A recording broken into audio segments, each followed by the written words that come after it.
오늘은 탓하지 말고 뜻 품고 살자라는 제목으로 말씀 전하겠습니다. 몇 해 전부터 언론에 자주 오르내린 말이 있습니다. 내로남불이라는 말입니다. 내가 하면 로맨스요, 남이 하면 불륜이라는 뜻이죠.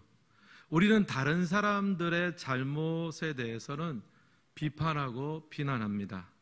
난리가 나죠. 근데 막상 내가 그 잘못을 하면 합리화합니다. 그럴 수밖에 없었던 이유가 있다. 합리화하죠. 자신에 대해서는 한없이 관대하고 타인에 대해서는 지극히 엄격합니다. 어떻게 보면 우리는 이제 다른 사람을 탓하는 데 좀 익숙한 면이 있습니다. 비슷한 의미의 속담도 있죠. 잘 되면 자기 탓이고 안 되면 누구 탓입니까? 조상 탓이래요. 죽었던 조상이 그냥 깜짝 놀라겠습니다. 어떤 일이 잘 되면요, 다 내가 잘한 거예요. 내가 신경을 썼고, 내가 애를 썼고, 또 내가 이렇게 능력이 있어서 잘 된 겁니다. 근데 만약 결과가 안 좋으면요, 내가 아닌 다른 데서 이유를 찾습니다. 그날따라 뭐 컨디션이 안 좋고, 날씨가 도와주지 않았고, 뭐 심지어 이제 조상 탓까지 하는 거죠. 이처럼 우리는 사람을 탓하고 상황을 탓합니다. 이것이 어떻게 보면 인간의 본성이다라고도 생각할 수 있습니다. 오늘 말씀을 보면요, 예수님께서 이제 길을 지나시다가 날 때부터 맹인된 한 사람을 보게 됩니다. 그러자 이제 제자들이 예수님께 그 상황에 대해서 묻습니다. 2절 말씀인데 우리 같이 한번 읽겠습니다. 제자들이 물어 이르되 랍비여, 이 사람이 맹인으로 난 것이 누구의 죄로 인함이니까? 자기이니까? 그의 부모이니까? 여기 보면 제자들이 이제 묻습니다. 날 때부터 맹인된 사람이 있으니까 왜 저 사람은 날 때부터 맹인 되었을까요? 그 이유를 물으면서 대뜸 하는 말이 뭐냐 하면은 누구의 죄로 인함입니까? 이렇게 날 때부터 장애를 입은 것 분명히 누군가의 잘못, 누군가의 죄 때문에 심판을 받아서 이렇게 되었다라고 생각하는 거죠. 당시 유대인들은요, 이 죄의 개념을 굉장히 폭넓게 이해를 했습니다. 정상 범죄에 들지 못하면 죄의 범죄에 두었습니다. 예를 들면 가난한 사람, 또 장애를 입은 사람, 유대인이 아닌 이방인들 모두 다 죄인의 범죄에 넣었습니다. 그래서 어떤 큰 재난이나 큰 병에 걸리면 수군거리는 거죠. 도대체 무슨 죄를 지었기에, 도대체 하나님 앞에 무슨 잘못을 했기에 이렇게 벌하시나? 네가 분명히 잘못된 벌받을 만한 일을 했기 때문에 이런 일을 당하는 거다. 내 탓이다. 이렇게 다그쳤습니다. 오늘 이 성경을 좀 묵상을 하면서 구약 성경 중에 욥기가 좀 떠올랐습니다. 욥은 당대 의인이었고 특별하게 뭐 죄를 지은 것이 없습니다. 누구보다도 선하고 의로운 사람이었습니다. 그런데 한순간에 재난이 찾아와서 그의 삶을 휩쓸어 버립니다. 자녀들이 다 죽고 재산도 모두 다 잃어버렸습니다. 근데 친구들이 와서 욥을 위로하는데요, 위로가 안 되는 거예요. 왜냐하면요, 결국 친구들이 묻는 말이 뭐냐 하면은 도대체 무슨 잘못을 했기에, 무슨 죄를 지었기에 너가 이렇게 하나님 앞에 매를 맞느냐, 심판을 받고 있느냐, 내 탓이다, 이렇게 이야기를 하니까 그 말이 너무너무 상처가 되었습니다. 여러분, 힌두교를 보면요, 전생에 선하고 좋은 일을 많이 하면 이생에서 좋은 삶으로 태어난다고 봅니다. 이생은 전생의 결과다라고 보는 거죠. 그런 개념을 카르마, 즉 업보라고 합니다. 이 업보 개념은요, 불교라든지 여러 동양 사상에 거의 다 흡수가 됐습니다. 업보는요, 인생을 살면서 겪는 어떤 어려움이나 설명하기 쉽지가 않은 그런 고난을 설명하는 데서는 쉽습니다. 왜냐하면 지금 이렇게 어려움을 당하고 큰 병에 걸리고 알 수 없는 재난을 당했는데 왜 그런지 모르겠다라고 하면요, 한마디로 설명할 수 있습니다. 전생의 업보 때문이야. 이 말 한마디면은 뭐 너무 쉽게 이야기를 하는 거죠. 결국 지금 일어나고 있는 모든 일의 책임은 오롯이 내 탓이다. 너 업보 때문이다. 동양 사상은 이렇게 설명을 합니다. 사랑하는 성도 여러분, 오늘 우리의 삶은 어떻습니까? 사실 우리도 누군가를 탓하면서 하는 것이 굉장히 익숙합니다. 어떤 사람은 내가 친구를 잘못 만나가지고 내 삶이 좀 어려워졌다라고 이야기하고, 또 어떤 사람은 내가 당신만 안 만나서도 부부간에 이제 서로 탓하면서 이야기하기도 합니다. 또 어떤 사람은 시대를 탓해요. 내가 시대를 제대로 만났으면 내가 대단한 삶을 살 텐데, 이렇게 이제 다른 상황을 탓하고 사람을 탓하는 거죠. 또 어떤 사람은요, 뭐 갑자기 큰 병에 걸리거나 또 재난을 당하면 자책하는 경우도 있습니다. 자기 탓을 하는 거죠. 내가 조금 더 신경을 썼더라면, 내가 조금 더 관리를 했더라면, 이렇게 스스로를 탓하기도 합니다. 그런데 오늘 읽은 말씀에 보면 이제 한 가지 난제가 등장을 해요. 날 때부터 맹인된 사람이 나옵니다. 태어나면서부터 앞을 못 봤기 때문에 누구 죄 때문이냐고 할 때 일단 자기 죄는 아니에요. 태어났으면 살다가 어떤 일이 발생을 하면 그것은 자기 책임이다 할 수 있습니다. 그래서 제자들이 예수님께 질문하는 내용이 바로 이것입니다. 그러면 부모 잘못입니까? 이렇게 물었어요. 만약 옆에 힌두교도들이 있었다면 그것은 전생의 업보 때문입니다. 그렇게 정리를 했을 겁니다. 근데 여러분, 예수님은요 전혀 다른 차원의 말씀을 하세요. 3절 말씀 우리 같이 한번 읽겠습니다.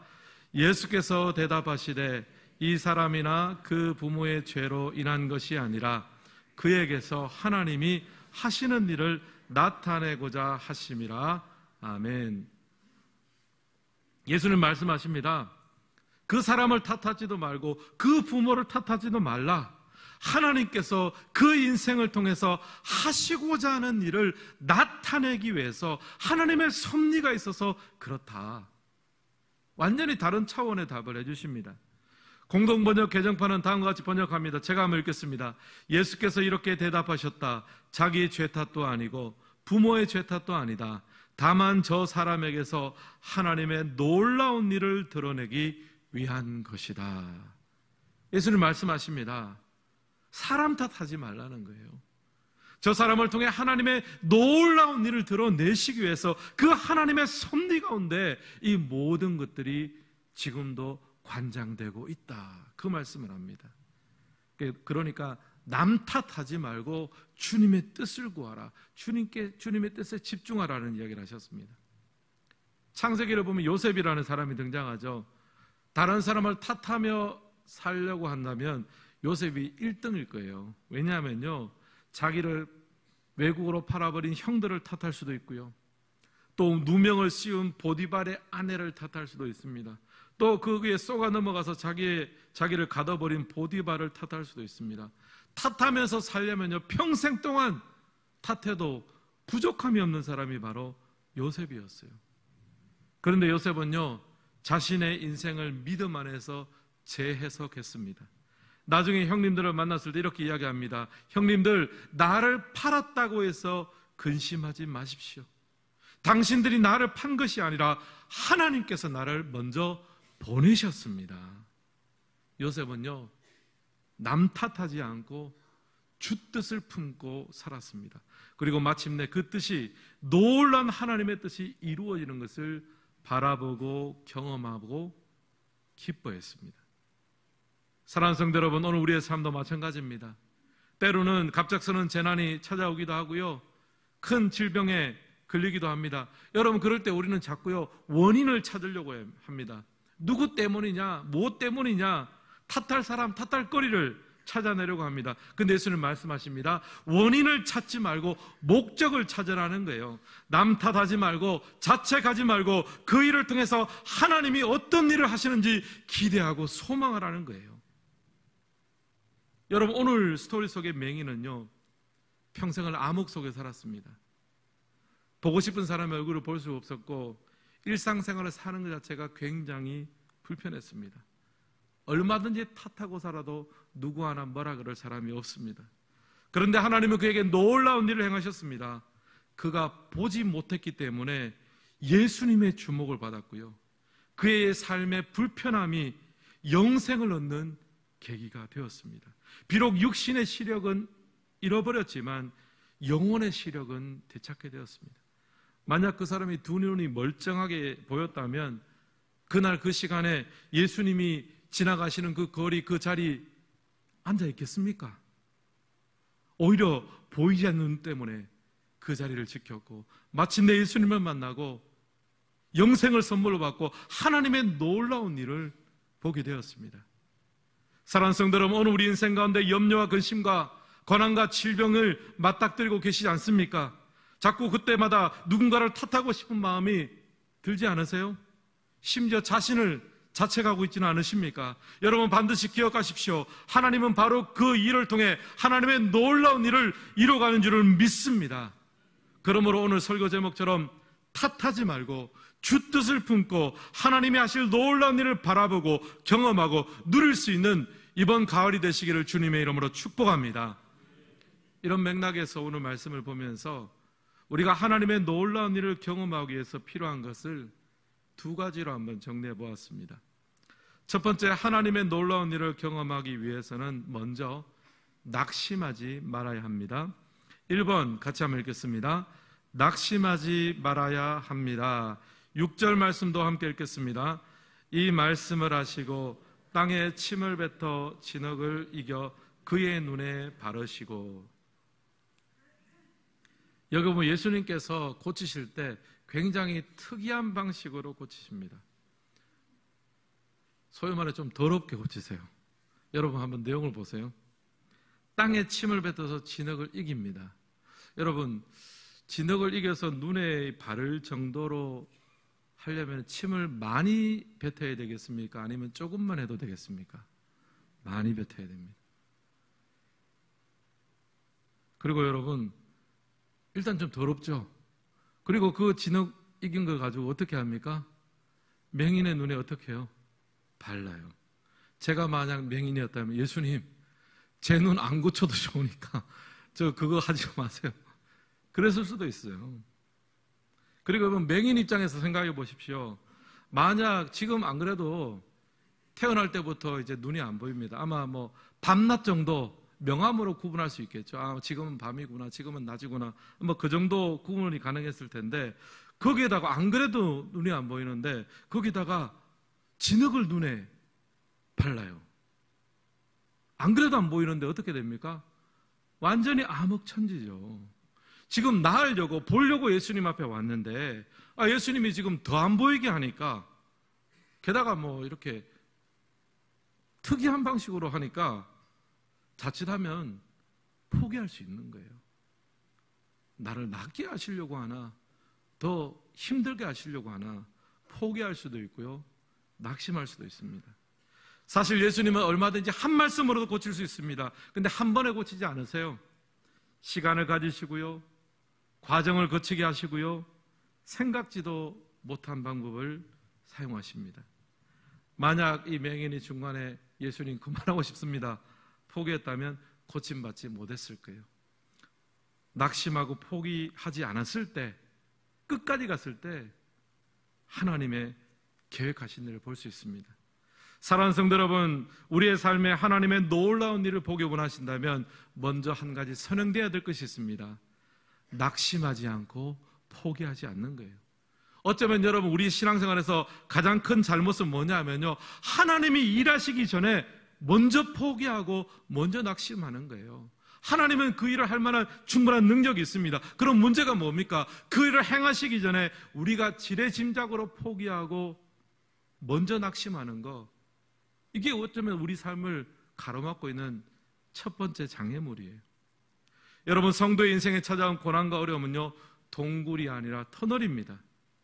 들어갈 때는 동굴하고 터널이 비슷합니다. 근데 결론이 달라요. 동굴은 출구가 없고 터널은 출구가 있습니다. 여러분, 예수 믿는 사람들의 그 삶에 찾아온 염려와 근심과 어려움은요, 동굴이 아니라 터널입니다. 낙심할 필요가 없다는 거예요. 낙심이라는 단어를 한자로 찾아보니까요, 떨어질 낙, 마음 심자입니다. 마음이 땅에 툭 떨어졌다는 거예요. 여러분, 우리가 낙심하지 않고 마음을 지키는 거요, 중요한데요, 마음을 내가 지키겠다고 결심해서 지켜집니까? 아닙니다. 마음은 결심한다고 지켜지는 게 아니에요. 그럼 어떻게 해야 우리의 마음을 지킵니까? 낙심치 않습니까? 누가복음에서 예수님은 낙심을 어떻게 대처해야 되는지 말씀해 주셨습니다. 누가복음 18장 1절 같이 한번 읽겠습니다. 예수께서 그들에게 항상 기도하고 낙심하지 말아야 할 것을 비유로 말씀하여 아멘. 예수님께서 낙심하지 말아야 될 것을 말씀하셨습니다. 그리고 앞에다가 단서를 하나 달아요. 항상 무엇하고입니까? 항상 기도하고. 기도가 낙심을 막는다는 거예요. 여러분, 기도는 어떤 것입니까? 우리의 마음을 하나님 앞에 기도를 통해서 붙들어 매는 겁니다. 돌아서면 낙심하고 돌아서면 포기하고 싶은 우리의 떨어지고 있는 마음을 기도를 통해서 하나님에게 붙들어 맬 때에 기도가 낙심을 막는 거예요. 여러분, 바벨론 포로기의 다니엘을 보십시오. 다니엘이야말로 낙심하기에 딱 좋은 형편에 있었습니다. 나라를 잃었고요, 또 예배도 제대로 드릴 수 없습니다. 무엇 하나 마음 편한 구석이 없었습니다. 하지만 그는 포기하지 않았습니다. 왜 그렇습니까? 다니엘서 6장 10절에 그 이유가 나옵니다. 우리 같이 한번 읽겠습니다. 다니엘이 이 조서에 왕의 도장이 찍힌 것을 알고도 자기 집에 돌아가서는 윗방에 올라가 예루살렘으로 향한 창문을 열고 전에 하던 대로 하루 3번씩 무릎을 꿇고 기도하며 그의 하나님께 감사하였더라. 아멘. 여러분, 여기 보면 다니엘이 하루 3번씩 집으로 와서 기도했습니다. 다니엘이 이 당시에 총리 아니었습니까? 굉장히 바쁜 일정이에요. 다니엘은 어떻게 이렇게 하루 3번씩 집에 와서 기도했을까요? 다니엘이 성실해서 그렇습니까? 신앙이 독실해서 그렇습니까? 제가 설교를 준비하면서 이 말씀을 묵상하면서 이런 생각이 들었습니다. 다니엘은 기도 외에는 방법이 없었기 때문에, 돌아서면 낙심하는데, 돌아서면 포기하는데 기도 외에는 방법이 없었기 때문에 그 바쁜 와중에서도 하루 3번씩 집에 와서 예루살렘을 향한 창문을 열고 하나님을 부르짖으며 기도했습니다. 다니엘은요, 성실해서 기도한 게 아니라요, 절실해서 기도했습니다. 그리고 그 기도의 결과 하나님께 감사하게 됐습니다. 기도가 다니엘의 마음을 지켜주었습니다. 장석조 시인의 대추 하늘이라는 시가 있습니다. 그 중에 일부를 제가 읽어드리겠습니다. 적에 저절로 붉어질 리는 없다. 저 안에 태풍 몇 개, 저 안에 천둥 몇 개, 저 안에 벼락 몇 개, 저 안에 번개 몇 개가 들어있어서 붉게 익히는 것일 게다. 여러분, 이제 가을이 되는데요, 대추가 열리잖아요. 근데 대추 하나를 보면서 시인이 이렇게 이야기합니다. 저절로 붉어지지 않았다는 거예요. 그냥 저절로 익은 게 아닙니다. 저 하늘의 대추가 익기까지, 붉어지기까지 몇 번의 태풍이 불고 수많은 천둥과 번개와 벼락이 지나갔다는 거예요. 그 열매 안에 이 태풍과 천둥과 번개와 이 모든 것이 다 들어있다는 거예요. 여러분, 우리의 인생도 마찬가지입니다. 우리의 삶에 태풍이 불어올 때가 있습니다. 천둥이 치고 벼락이 내려칠 때가 있습니다. 내 마음이 땅에 떨어지고 포기하고 싶고 낙심하게 될 때가 있습니다. 여러분, 바로 그때가 기도가 필요한 순간입니다.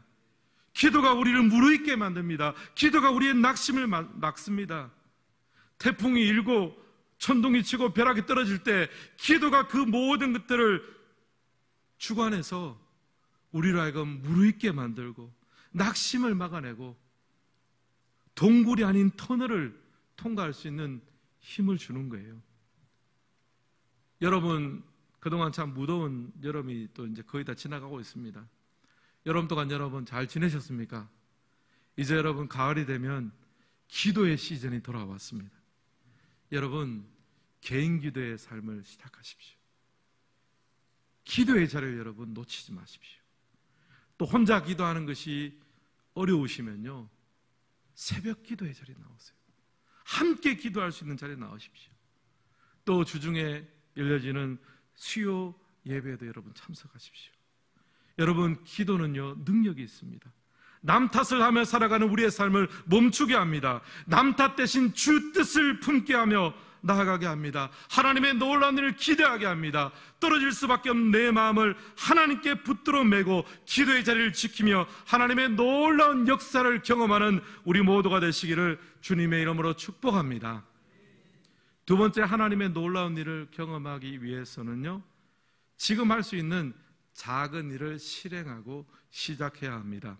2번 함께 읽겠습니다. 지금 할 수 있는 작은 일을 시작해야 합니다.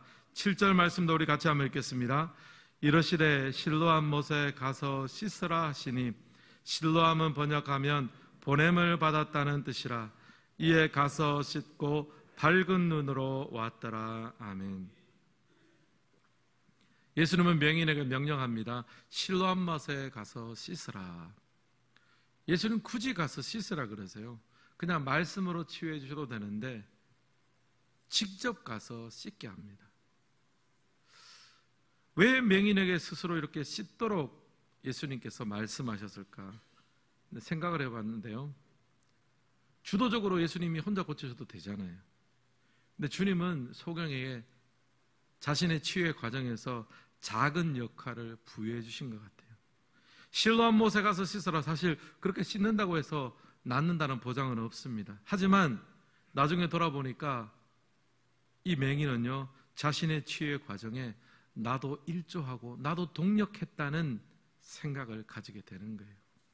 사실 그는 평생 도움을 받아야 될 사람, 평생 치유받아야 될 사람으로 살았습니다. 수동태 인생을 살았습니다. 그런데 이제는 자신도 치유하는 역사의 일부로 쓰임을 받았습니다. 이 말이 무슨 말이냐면 정체성이 바뀐다는 거예요. 자세가 바뀐다는 거예요. 수동태 인생이 능동태 인생으로 바뀐다는 거예요. 예수님은 그의 눈도 치유하기를 원하셨지만 그의 마음도 치유하기를 원하셨습니다. 그래서 작은 부분이라도 동참하게 하셨습니다. 그리고 그 작은 순종의 효과는 엄청났죠. 그 작은 순종을 통해서 예수님의 놀라운 일들, 치유의 기적이 일어나게 됩니다. 여러분, 또 구약 성경에 보면 아람의 나만 장군이 있습니다. 이 사람은 굉장히 권력자였습니다. 많은 것을 가졌습니다. 근데 한 가지 문제가 있었어요. 뭐냐면 나병 환자였습니다. 나병 환자니까 그 많은 것들이 무슨 소용이 있겠습니까? 아무런 소용이 없습니다. 근데 나만의 집에는 한 하녀가 있었습니다. 그녀는 전쟁 포로로 잡혀온 이스라엘 소녀였습니다. 그 소녀가 나만에게 이야기하는 거예요. 한날은 내가 살았던 이스라엘 나라에는 엘리사라는 선지자가 있는데 당신이 그 앞에 선다면 그가 병을 고쳐줄 건데, 그 말을 하는 거예요. 그래서 지푸라기로도 잡는 심정으로 나아만은 치료에 대한 기대감을 가지고 엘리사를 찾아갑니다. 근데 엘리사는 나와서 직접 맞이하지 않고 사환을 보내서 말을 건넵니다. 요단강에 가서 7번 몸을 씻으라. 그러면 내 병이 나을 거다. 나만이 이 말을 듣고 좀 화가 났어요. 아니, 좀 선지자의 복장을 입고 나와서 안수도 하고 세리머니를 하면서 나를 좀 고쳐주면은 내가 나음을 받았습니다 이렇게 하겠는데, 직접 나오지도 않고 사환을 보내가지고 깨끗하지도 않은 요단강에 가서 7번 씻으면 나을 거다 이 말을 하니까 막 화가 났어요. 그냥 집에 돌아가려고 했습니다. 근데 주위에서 말렸어요. 그래도 여기까지 왔는데 시키는 대로 한번 해보십시다. 그런데 시키는 대로 요단강에 7번 몸을 담궜습니다. 그리고 어떤 일이 일어납니까? 열왕기하 5장 14절입니다. 우리 같이 한번 읽겠습니다. 나아만이 이에 내려가서 하나님의 사람의 말대로 요단강에 7번 몸을 잠그니 그의 살이 어린아이의 살같이 회복되어 깨끗하게 되었더라. 아멘. 7번 요단강에 몸을 담그니까 깨끗하게 회복되었습니다. 제가 말씀을 보면서요, 언제 이 말씀을 보면요, 7번 몸을 담그고 나올 때 깨끗하게 된 거예요. 뭐 작은 순종을 하고 또 치유의 자신도 동력자가 되었습니다. 근데 여러분 생각해 보면요, 이 나아만 장군이 6번 몸을 담글 때까지는 아무런 변화가 일어나지 않았다는 말이에요. 그러면 여러분, 이 6번 몸을 담그는 것이 헛된 시간입니까? 헛수고입니까? 아니죠. 자신의 어리석음을 깨닫고 교만을 깨닫는 존재 자체가 변화되는 시간입니다. 사랑하는 성도 여러분, 하나님 안에서는 버릴 것이 없습니다. 혹시 예배를 드려도 또 기도를 해도 아무런 응답이 없는 것처럼 느껴지십니까? 아닙니다. 하나님은 일하고 계십니다. 여러분의 또 삶과 가정 속에서 또 배우자와 자녀를 위해서, 회복을 위해서 수고하고 애쓰고 기도하고 계시지만 꿈쩍도 안 한다고 느껴지십니까? 아닙니다. 하나님은 그 가운데도 지금 일하고 계십니다. 주님 안에서는요, 버릴 것이 없습니다. 여러분, 하나님의 놀라운 일을 경험하시기를 원하십니까? 지금 할 수 있는 작은 일들을 하십시오. 나만의 병을 고치시는 분은 하나님이십니다. 그러나 물에 7번 들어가는 것은 나만이 해야 될 일입니다. 날 때부터 맹인된 사람의 눈을 고치시는 분은 예수님입니다. 그러나 실로암 못에 가서 씻는 사람은 자신인 거예요. 여러분, 바로 그 일을 하십시오. 헛수고가 아닙니다. 지금 하반기 신앙 강좌 신청을 받고 있습니다. 다음 주까지 신청이 마감입니다. 제가 우리 교회를 보니까요, 항상 마지막에 신청하셔요. 여러분, 제 1착으로 신청하는 축복이 얼마나 큰지 몰라요. 항상 마지막에 내가 할까 말까, 또 누구랑 같이 했으면 좋겠는데, 그런 거 하지 마시고 여러분 오늘 신청하십시오. 먼저 보면 성장반이 있습니다. 우리 남자반으로 개설됐는데요, 성경의 주제를 함께 공부하고 영적인 근육을 만들어주는 그런 훈련의 시간입니다. 여러분, 혼자 성경 읽고 신앙사적 몇 년 보는 것보다요, 이 13주의 성장반 한 번 하는 것이 훨씬 더 효과적이에요. 여러분, 트레이너가 있고 없고는 엄청난 차이입니다. 또 성경도 있죠. 성경 개론입니다. 여러분, 성경의 파노라마를 머릿속에 넣고 나서 성경을 보는 것, 머릿속에 넣고 나서 설교를 듣는 거하고 그냥 듣고 그냥 보는 것은 너무 큰 차이가 나요. 또 커피 브레이크라는 프로그램도 새롭게 신설됐습니다. 성경을 직접 읽고 묵상하고 나누는 모임입니다. 어렵지 않습니다, 여러분. 또 90일 성경 통독반도 있습니다. 여러분, 성경 일독하는 거 쉽습니까? 어렵습니까? 어려워요, 여러분. 그런데 여러분, 90일 성경 통독반은 마법을 부립니다. 뭐냐 하면 신청서만 내면요, 일단 90일 후에 성경 일독이 되는 것입니다. 어떻게 하냐고요? 여러분, 경험해 보세요. 이고 가든 밀고 가든 지고 가든 90일 후에는 성경 일독이 된다니까요. 또 중보기도, 마더와이즈 기도하는 엄마들, 여러분, 우리가 할 수 있는 작은 순종을 하세요. 그 작은 일들 하십시오. 나만의 7번 요단강에 들어가는 거하고 똑같습니다. 맹인이 실로암 연못에 들어가 씻어야 됩니다. 그 작은 행동 하나, 그 작은 실행이요, 우리의 삶에 하나님의 놀라운 기적의 열매로 오게 될 줄 믿습니다. 또 이런 교회 훈련뿐 아니라요, 여러분 마음에 혹시 미운 사람이 있으십니까? 용서하는 한마디를 하십시오. 또 적지만 섬겨야 될 부분이 있습니까? 그 작은 섬김과 실천을 하십시오. 그 작은 일들을 통해서 하나님의 놀라운 일들이 우리 가운데 열매로 맺혀지게 될 줄을 믿습니다. 오늘 말씀을 마무리하겠습니다. 여러분, 우리가 땅을 살아가면서 탓하며 살 일이 많이 있습니다. 그러나 여러분, 우리는 믿음 안에서 남 탓하지 말고 주의 뜻을 품으며 살아야 됩니다. 그러기 위해서는요, 낙심하지 않아야 돼요. 낙심이 되지 않으려면 기도해야죠. 기도로 우리의 마음을 하나님 앞에 매십시오. 기도가 낙심을 막습니다.